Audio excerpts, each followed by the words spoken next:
D057 guys. So dumating yung mga Delta natin kahapon, nakapost yan dun sa Mavs Tactical.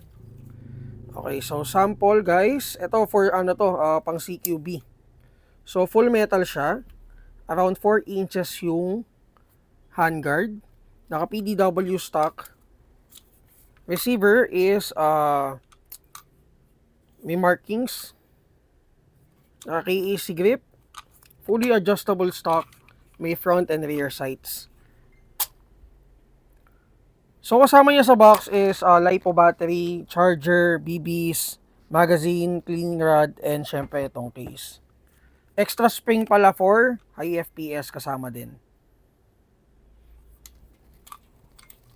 Okay, so itry natin guys. Dito i-open. So again, D057.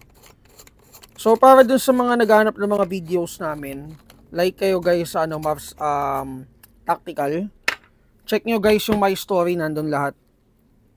Yung mga everyday videos natin. So dito kasi sa Mavs Hobby Shop, pa-test lang tayo. O game.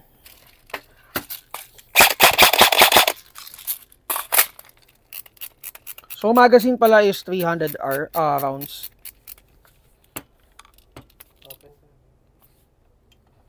Yan. Ilan? 382.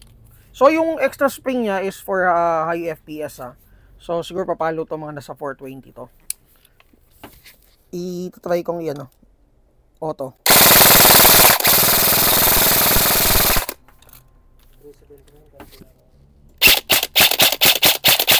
So nasa 380 talaga siya. Okay. So again guys,